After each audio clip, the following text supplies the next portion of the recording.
Alright, match 3 with zombies. Third time is the charm. We have Carrion Feeder into Shepherd into double Ghoul Raiser. And our opponent mulliganed.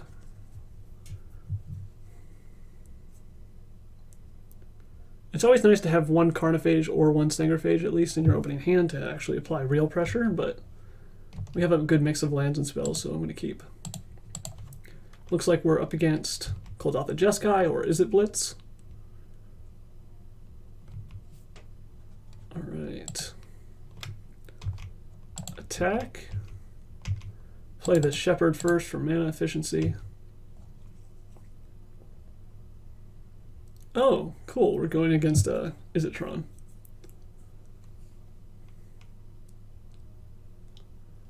Arc Lightning. Well, they're blowing us out here. 1, 1, and 1. So actually they should have done 1 and 2 if they didn't want me to be able to do this. So now I get to keep my creature, bash them for 2, and play Ghoul Raiser, or I can play Carrion Feeder, leave open grass, but I'd rather get a Ghoul Raiser down.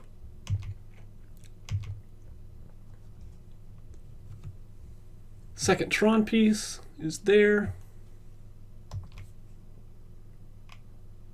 Alright, let's attack first.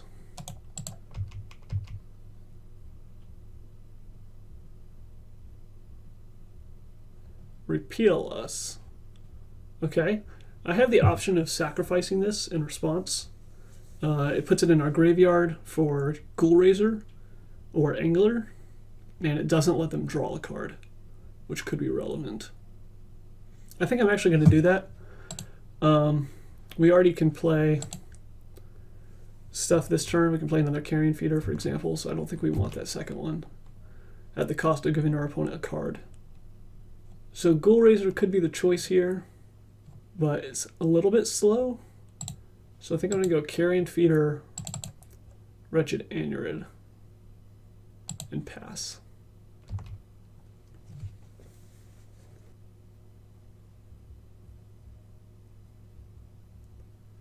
They Compulsive Research. Hopefully don't find their Urza's Mine. Although if they don't have a Prophetic Prism, it might not matter. They discard Seagate Oracle and Muldrifter. And they Flame Slash our Anurid, so we will sacrifice it. And this is where Carrion Feeder shines, is against removal, since it either gives us free counters or forces them to remove the smaller stuff. Alright, let's attack. They're down to 2 cards in hand. If they discarded a Muldrifter that they could be casting next turn, that makes me think that they have really good cards in hand, like maybe 2 more Muldrifters. I have no idea why you would discard a Muldrifter with anything else in your hand.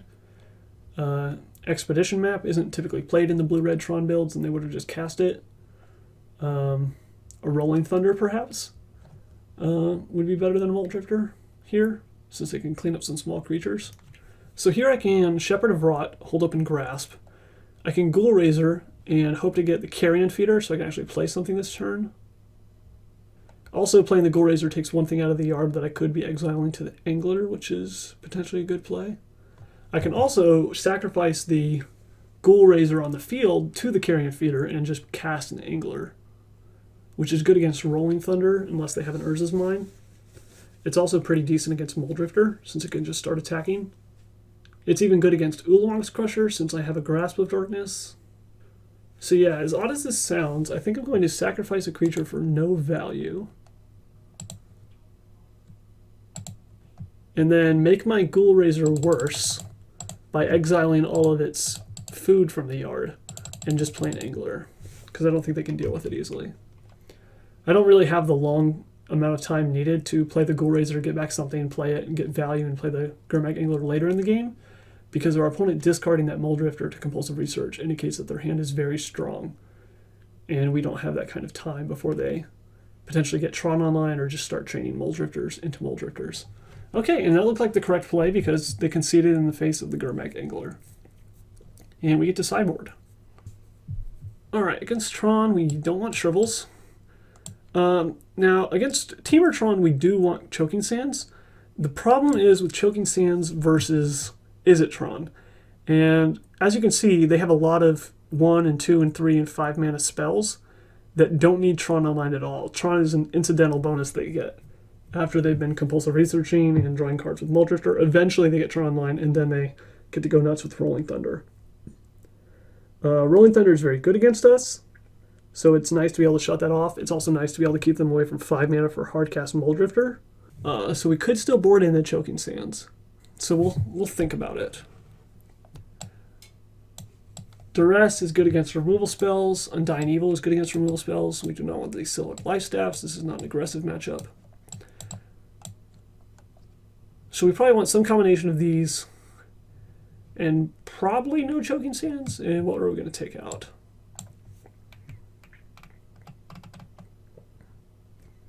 So I think what we're going to do is we're going to cut 2 Ghoul Caller's Chant and bring in either Duresses or Undying Evils. These can also hit card draw, so that's nice, whereas Undying Evil does work against all the different types of removal they're packing. Actually, I'll just take out all the Ghoul Caller's Chant. Ghoul Razor can do the job of recursion, and like I said, we don't really have the time to wait. So we'll take those out for the Duress and the Undying Evil and try to speed up a little bit. Alright, our opponent mulligans. We have only 2 creatures in hand, but we could potentially draw another 2-drop in the next 2 draw phases. Drawing land is obviously horrible for us, but that's true of a lot of different hands that this deck has to keep. They put a card on the bottom and lead with a Relic. Okay, so it looks like we were correct to board out our Ghoul Caller's Chant since they brought in the Relic against us. This Ghoul Razor might end up getting 0 value, but at least it's a 2/2, unlike the Ghoul Caller's Chant, which would do absolutely nothing.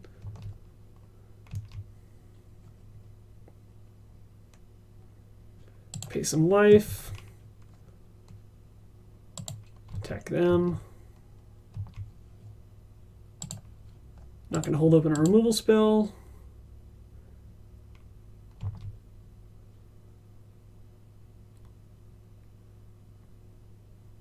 Alright, it's 2 out of 3 Tron pieces. Now's the time that we wish that we would have the land destruction spell in hand.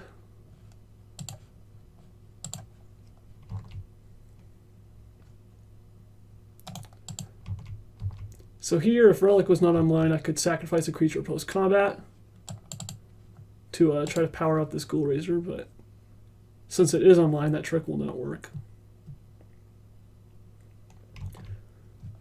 Also, they have a Condescend, so it's a good thing we didn't do that anyway. They scry top and bottom, and they cycle their Relic. So it looks like this version does play Expedition Map. I'm not sure if they play the full 4 or not. I was under the impression that most versions of Izzetron did not play Expedition Map at all.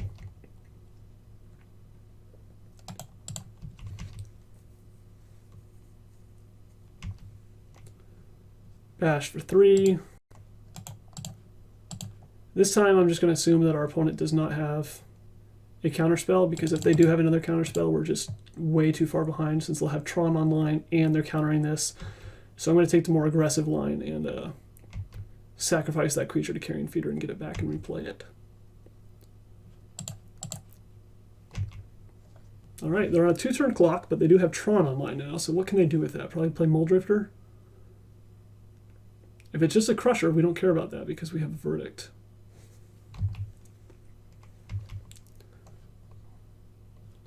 Yes, we will pay some life.